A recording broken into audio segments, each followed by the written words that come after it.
Alright, so a couple of months ago I made a video where I talked about how Nick Diaz was clearly undergoing substance abuse problems. I gave a couple of examples, but I think the most obvious one is this video of him acting very strangely at a gas station. Well, just this week, more details have come out regarding Nick's current status, and honestly, it is a bizarre situation. And much like any good story, there are heroes, there's a villain, and there's a lot of unexpected twists and turns. And yeah, in this video, I'm going to be walking you guys through everything that's been going on with Nick over the last few weeks, so sit back, bust out that meth pipe, and enjoy the video. About a week ago, this girl named Kay, who most people, including myself, have just assumed was Nick's girlfriend, posted a disturbing story to her Instagram. I usually don't like to read blocks of text word for word in my videos, but understanding the context of her message is vital to the story, so I kinda have to do it here. Nick has been forcibly taken by his cousin and transported across the border into Mexico, where he is confined in a rehabilitation facility against his will. He was drugged during this process and has made numerous attempts to escape, but the authorities consistently return him to the facility. Communication with him is severely restricted. I am unable to speak with him or receive updates directly. All information must be relayed through a man named Ruben, who is responsible for his placement in the facility. Nick does not wish to remain at the facility. He desires to return home to California and attend a drug rehabilitation program there. He is also seeking to understand who has the authority to keep him confined in Mexico against his wishes. You'll find later on in this video that she definitely had somebody write this for her. You'll see what I mean. Anyways, then she followed up this statement with a series of Instagram stories, where in this first one she posts a screenshot of a text conversation where whoever she's speaking to claims that he checked in with someone named BBJ, who has some part in overseeing Nick while he's in Mexico. According to the text, this person checked in with BBJ and asked for details about allegations that Nick is being abused while in rehab. Whoever BBJ is then said that Nick had to be medically sedated because his psychosis and fighting experience posed a danger to the employees at the rehab facility. Apparently, Nick's cousin, who is the man named Ruben from her original post, visits him every day and decides who Nick is allowed to interact with while he's in recovery. The person then says that the UFC and Nate Diaz are paying for Nick's stay in rehab, which, if this is true, that is a pretty crazy development. In her next Instagram story, she shares another text where possibly the same person from the previous text, I really don't know, basically says much of the same points that she made in her original statement. Nick is being held there against his will, he doesn't like it there, he's tried to escape at least once but was caught by Mexican feds, and that he's being drugged. The fun doesn't stop there though, because she follows all of this up with another wall of text where she expresses her concerns and frustrations regarding the situation. She says that she thinks it's BS that she doesn't know what's happening with him, and she claims that she's the closest person in his life right now and has been with him throughout all of the obstacles in his life throughout the last few years. She also says that she doesn't do drugs and calls out Ruben for admitting Nick into rehab, even though he hasn't seen Nick in 10 years. Her next Instagram story is her saying that she's just as much Nick's family as any of his blood relatives, and she adds that they spend every day together for 6 years, including holidays like Christmas and Thanksgiving. But this last part definitely caught my attention, because she reveals that they've spent time together sitting on park bench freezing at the diner on a snowy day. Obviously, this girl is really bad at writing when she does it herself, but the message is clear enough. And to this I ask, why are you guys spending snowy days sitting on park benches and at diners? Don't you have a place to live? I know that she said that she doesn't do drugs, but I don't know, man. This seems like stuff that addicts are forced to do when they don't have a place of their own. Jesus Christ, has Nick been homeless the last couple of years? Her final Instagram story that I'm going to show you is this last message that simply says that Nick has been estranged from his family for almost the entirety of the time that they've been together. I will say this though, I think that what she's saying here is true, because if you go to either Nick or Nate's Instagrams, you'll find that neither of them follow each other, which from my understanding is something that happened recently. You guys know me, I tried to find details as to what happened between them as much as I could, but unfortunately I couldn't find anything. I mean, I find it really hard to even wrap my head around why Nick and Nate might not be on speaking terms, but even Kay herself said that Nate is helping pay for Nick's rehab, so what's really going on here? So before I carry on with this saga, I just want to provide a little bit of context when it comes to K209X here. I have known about the existence of this girl ever since I made the first Nick Diaz video, and up until just a couple of days ago, I figured that she was still Nick's long-term girlfriend. She's also the one who outed Nick's struggles with addiction back in November, which is what prompted me to start looking into the details of Nick's substance abuse problems to begin with. And honestly, I figured that she was just a girl who had to watch her boyfriend fall victim to the horrors of substance abuse and felt like she was at the end of her rope. But as it turns out, I am naive as fuck, because it seems like not only have they been broken up for who knows how long, but according to those who Nick considers family, she has been manipulating the truth for her own agenda. The first domino to fall took place one day after she made her statement, when jiu-jitsu coach Dylan Dearborn posted to his gym's Facebook page declaring to the people who are spreading rumors about Nick that he's alive and well. He definitely seems to be calling out Kay as the one spreading false rumors, seeing as he literally included her post in his. He goes on to say that a couple of months ago, Nick's cousin Ruben asked him to come to Mexico so that he can train Nick in jiu-jitsu while also providing sobriety mentorship, as Dylan himself overcame addiction and has been sober for over 25 years now. According to Dylan, he sees Nick just about every week. He also includes photos of him and Nick rolling together and chatting with one another in what definitely looks like a rehab facility. Dearborn then made a follow-up post on his Instagram where he basically repeats much of what he said in his previous message, but the thing that stands out to me from this one is that he says that the UFC itself is supporting Nick while he's in rehab. Now obviously this could just simply mean that the UFC is giving him moral support, but I don't think that he would tag the company here if they were just giving him words of encouragement. I do get the feeling that the UFC might actually be funding his stay in rehab, which if true, that is a huge W for Dana. Next thing I want to show you is this post from Cesar Gracie, who as many of you know has been Nick's longtime coach, but even more so has essentially been a father figure to him since he was a teenager. Much like Dearborn, the day after Kay posted her statement, he made his own where he also says that Nick is healthy and well and has not been cloned or kidnapped and has not joined MS-13. He ends this post by saying that Nick does not have a girlfriend but is probably looking.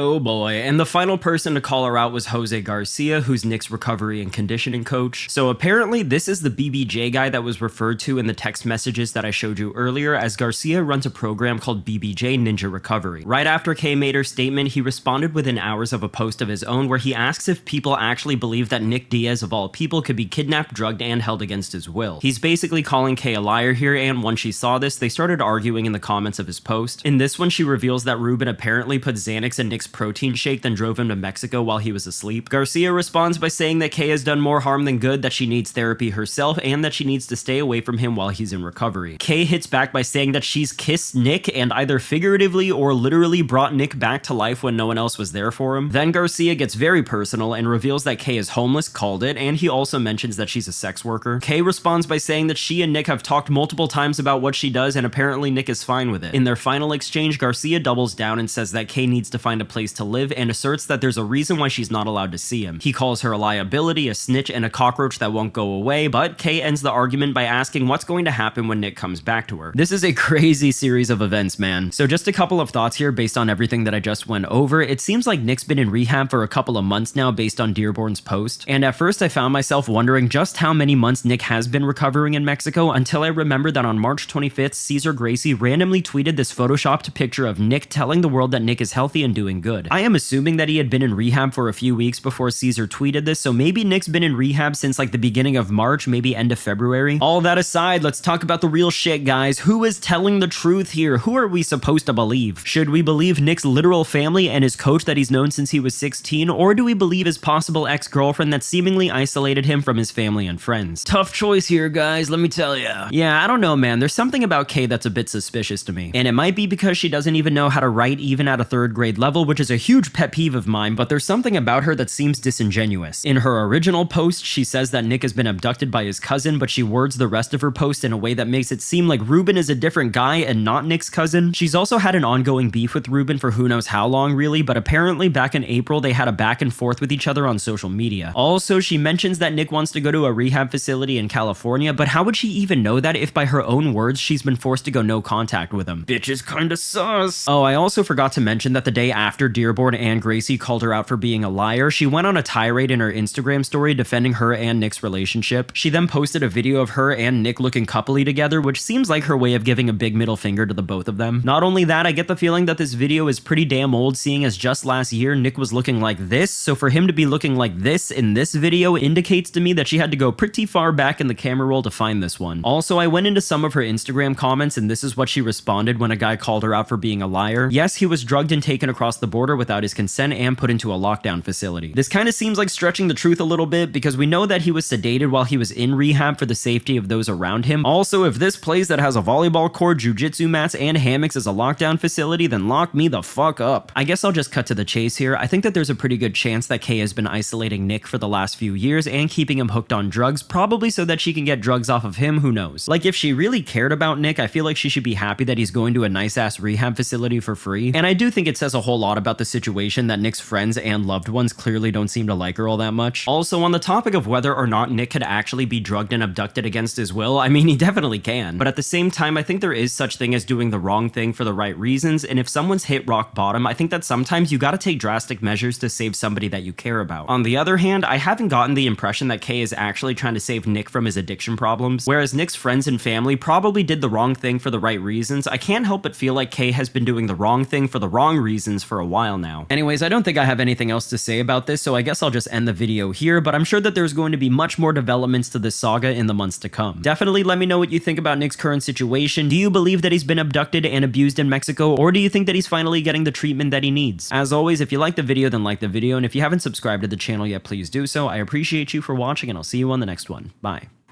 So what is he saying now, Brian? So that this whole thing is false? Well, there's two. It looks like there's no real information out about it right now, but it looks like there's two sides to the story. His ex-girlfriend is saying that he's in contact with her, freaking out, trying to figure out how he's kidnapped and stuck in Mexico. And Cesar Gracie is saying that he's fine. Okay. I don't think you can take someone against their will and put them in rehab unless the law gets involved and you get sectioned. A little bit of money goes a long way in Mexico, you know? Oh, wow. Yeah. Oh, it's in Mexico. Yeah, so maybe they can kind of like keep him there and secure him. Sounds like he needs it, to be completely honest with you, because when we saw that video, somebody posted him on the street playing with a lighter. I think meth has been used as the drug of choice for a while there for Nick, and yeah, he's got to get it together, man.